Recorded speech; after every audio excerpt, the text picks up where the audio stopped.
I'd now like to welcome Dr. Michael Meyer from the Philip Freyberg Institute, who's going to talk to us about the study that they've carried out on the performance of leather and the alternative leather materials, and before he joins our panel later on in the afternoon, which is all about this subject. So I think this is going to be very interesting for everyone here. So please, Michael, thank you very much.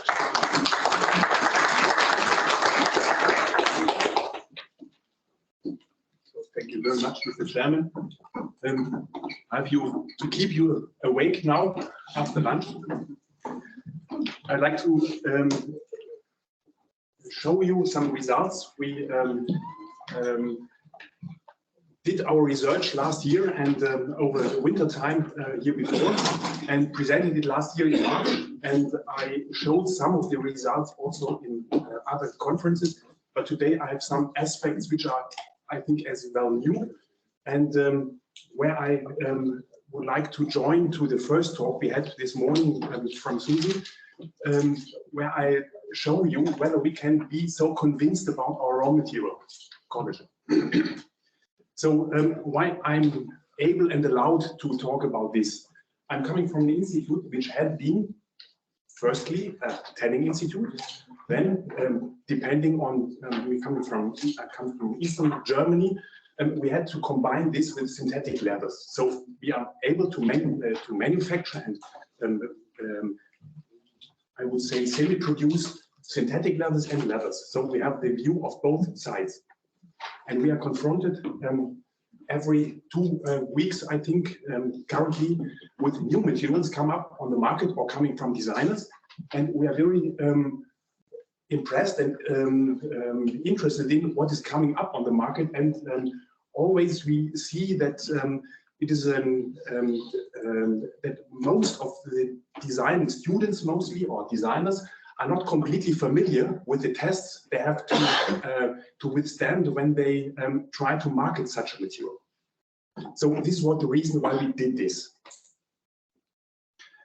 Coming from this, we see that we have a customer demand, especially for shoe, glove, and apparel. And we have a couple of parameters which we can test, and we have a couple of parameters which are important for a customer's use.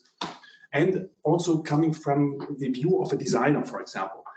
The younger students, or also my daughters, want to be PVC free, they want to be cruelty free. It should be, we heard this, biodegradable, bio-based, and so on. A couple of things I listed here. And this is also labeled with a couple of different labels, which are as well on the market.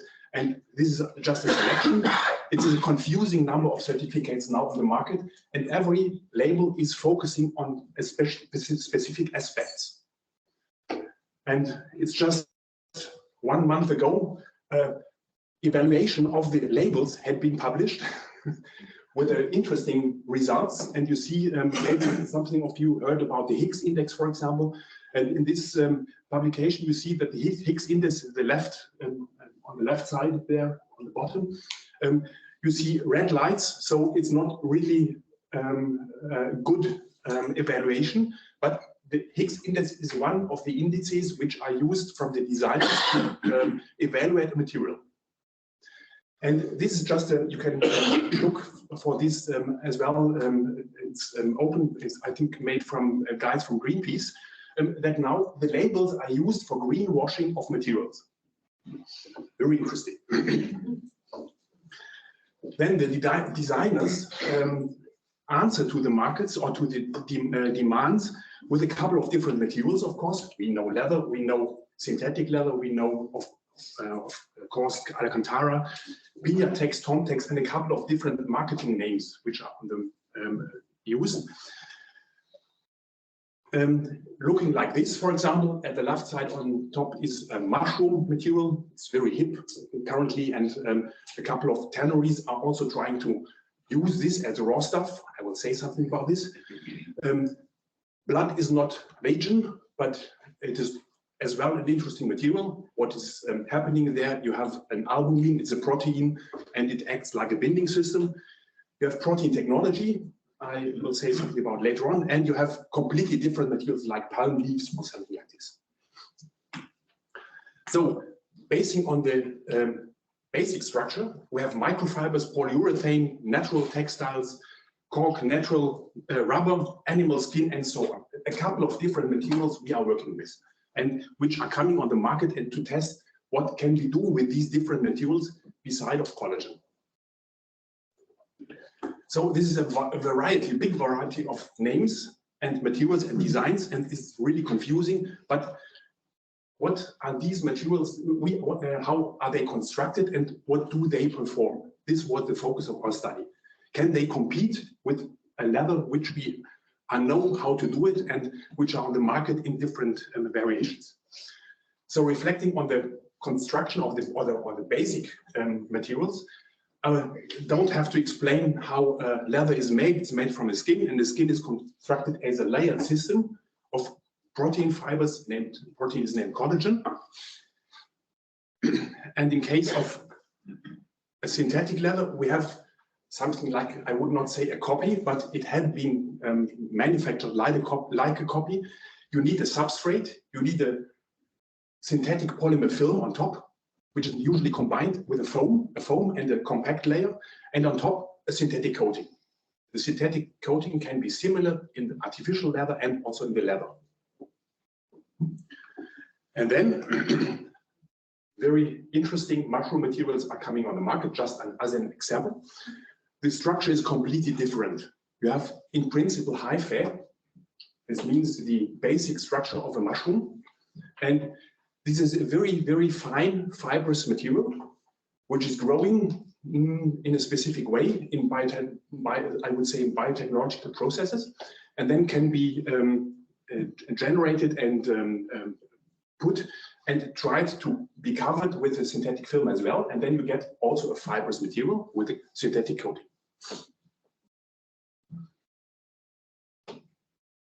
And other materials are also interesting to have a look on. For example, cork material, which is also also on the market.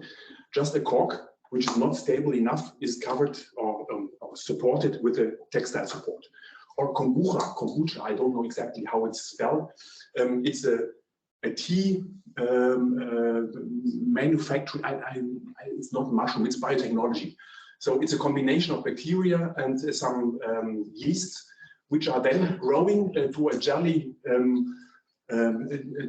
thing, and which are using the sugar in the tea, and then it's sold. The drink is sold, and the jelly thing is trying to be used to make further materials. This is kombucha. And in this case, in difference to the leather or to the collagen raw material, we have combinations of a couple of different raw stuffs, not only protein, but as well mixture of polysaccharides, cell walls. You have a low number of high number of low molecular weight metabolic systems or metabolic materials. So it's a crude mixture of a couple of different components. So if you analyze these three materials, leather, artificial leather, and fine dry material as an example, in the microscope you see the pictures here. At the left side you see again, of course, not only drawn by my colleague, but as a picture of the microscope, the gradient structure of the leather. In the middle you see exactly this structure I was talking about. That means the support, the textile support, then the foam from the polymeric raw material, then the polymeric compact film, and on top synthetic. And in case of the fine dry material, just hyphae, which are a very fine fibrous structure, but completely homogeneous. So we analyzed a couple of different materials, not only these I was talking about. Some photos are here. For example, this no ani. It's called no ani because it was sold as no animal. We found there is animal. Teak leaf is book covering. Vegea based is a polyurethane I was talking about, and SnapPap is like a cord or a board-like material, something like a paperboard. So we made not only this cross-section pictures, but as well the surfaces. And here you see some pictures as well from the materials I was talking about, and as well kombucha as a natural material as well. And the sizes are correct. So the kombucha is very thin film, which is a compacted hydrogel. These four materials are complete materials which are synthetics, means supports on a textile support, a polymeric binding system, and I would say diluted with some organic components. I can also say some organic wastes. For example, apple skin is the byproduct from the apple juice production, the solid raw stuff, which is then dried and put inside of the polyurethane material, in this case, just as a, I would say, a filler. I would say a filler. And Vigia is the same. Deserto, it's the cactus and not an apple skin. And at the left side, as reference material, this PUR coated textile. Pinatex is completely different. It's a fiber from, I'm not exactly, from pineapple, and glued with acrylics or polyurethane or PLA. And SnapPap is as well a cellulosic-based material compacted with a binding system. In case of teak leaf, you have as well as support, and on top you have a polymer coating, and just for the design, these leaves are integrated. So if you have the leaves on top, you would not survive any test, any abrasion test, it wouldn't work. In case of cork, it's a material which is introduced since a couple of years, and this is also a combination of these cork material with a textile, and in case of wood-coated textile, it's thin wood coating, I would say, and cut with a laser system. So these are these squares which you can see here. And Doani, I was talking about. It's a combined material of different layers of different differently manufactured materials. And in the middle we have a leather fiber material, not a leather but fibers. So if we draw such materials, we can see that we try to pull it, and the constructions are destroyed. And in case of the artificial leather, usually the material fails if the support is destroyed. In case of leather, you have firstly the orientation of the fibers, and then it's drawn, of course. And in fungi material, you have almost no stability, because the fungi have, I will talk about this later, a completely different biological function. They're not designed from evolution to make mechanical stability.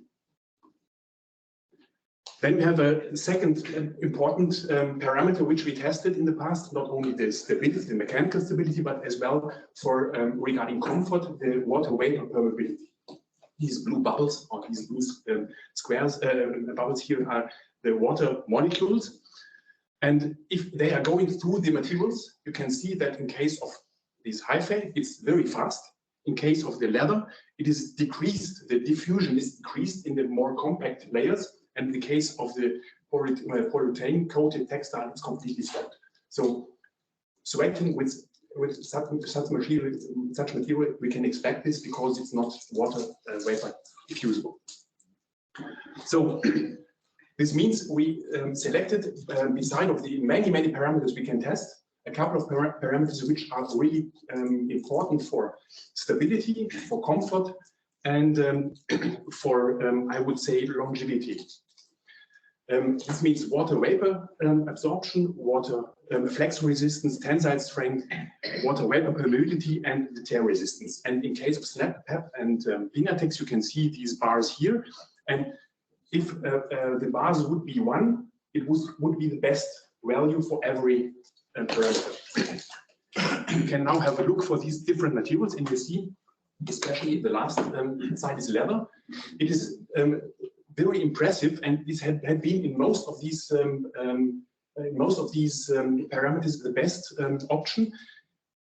Of course, we know that if you have the water vapor permeability, you can completely destroy this with a coating of polymeric films. It's clear, and we know it.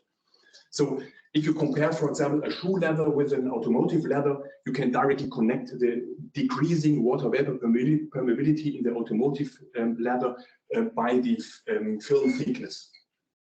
And the other materials are completely different, but no material is such unique as we find it for leather for these technical parameters we test.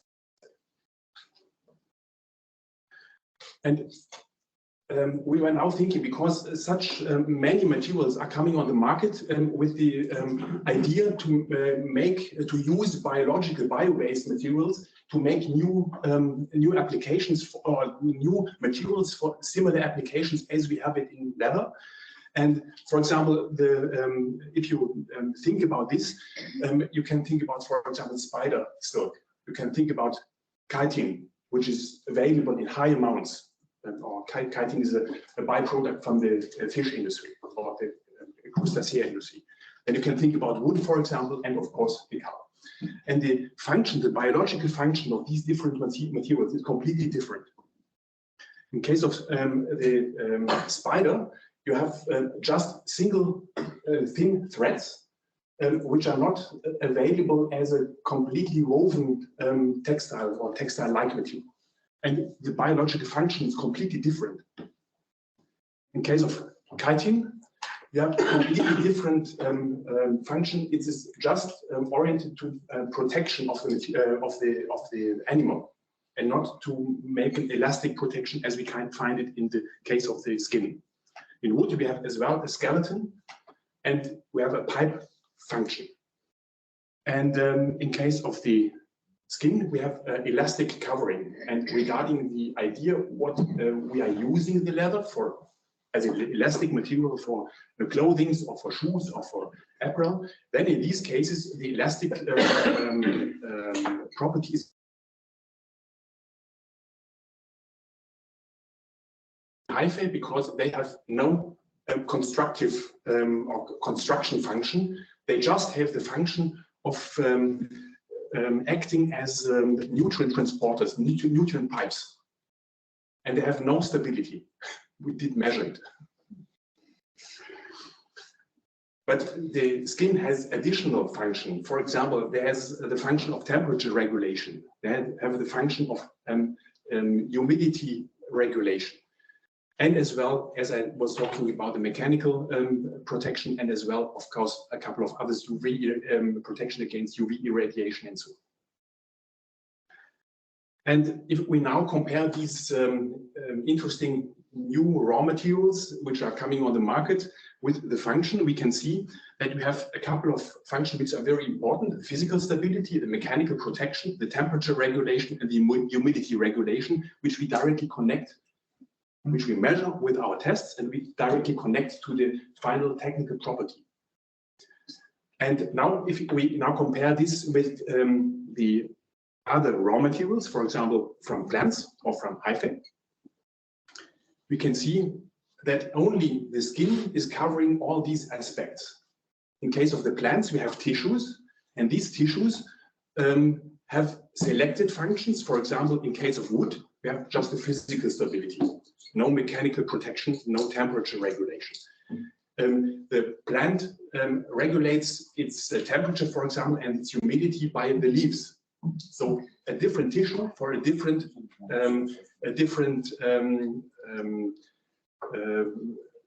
function which is necessary, and so on with the bark and the wood and the hyphae I was talking about. So why is collagen so special? This is the question behind all of this. If we have these basic structure of the collagen coming from the protein chain up to the final gradient structure of the skin, we have a couple of different levels of structure. Firstly, we have the protein chains which are hydrophilic, so we regulate humidity. Second, we have this triple helical structure. It's now more technical, which is something like a thermal switch, and where we can regulate, or where the biodegradability and the enzymatic stability is regulated. Then we have the mechanical function, which is on the microfibers and the fibers. Then we have a weaving of these material in the reticular layer or in the layers of the skin. And at the end, we have this gradient structure. And all of these parts of the structure are combined And this, at the end, gives us these perfect final properties which we can see if we have the leather. So the question is biotechnology now the solution? If we, for example, make proteins with biotechnological processes, up to now, I don't know any process where we can make this woven structure as we can find it in the natural skin by biotechnological processes. Up to now, they are ending up on the microfiber. So this non-woven material, which we can observe in the case of the grown leather, the grown skin structure, is still missing if we have a biotechnological aspect. So at the end, what will happen in future when we regard the market and when we observe the market? Of course, the designers are very innovative. They will come up with new materials, of course. And compared to leather, the bio-based content will, of course, increase. I was talking about that they just up to now use fillers. If you come, for example, of a synthetic leather, exchange, for example, the textile support from polyester to a linen or to a hemp material, you get important improved biodegradability is key, and improved or better bio-based content. If you then exchange, for example, the polyurethane from fossil to bio-based polyols, you increase it as well, and at the end you get a bio-based content of around 20%, of around 80%, and 20% is fossil-based. So these developments, we can observe this, but you have in any case a synthetic leather, not a real leather. The biodegradability will increase as well, depending on the construction of the, for example, the synthetic polymers. The durability will directly increase with at the expense of the comfort, because the durability is directly connected to the synthetic covering on top. Coming up are complete LCAs of life cycle assessments of the different materials, and we are doing such life cycle assessment by ourselves now. We see that it's very complex to compare, for example, just fossil-based materials which with bio-based material, because what are you comparing? The renewability of the raw material and so on. What we learned, just as last words, what we learned up to now, if we work with water as a system which transports us the chemicals, then the leather will lose regarding the energy and regarding the PCF, the product carbon footprint, because evaporating solvents is much less expensive than evaporating water. So this is a basic principle where we have to deal with. And these, I think, are my last words. As I would say, this was the results of our study we did, and we are still working on different new materials which are coming up to us for testing. Thank you very much.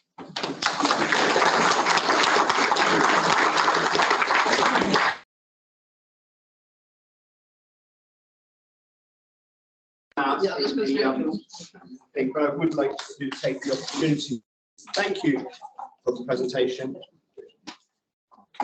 and to present you with the. Thank you very much. Thank you.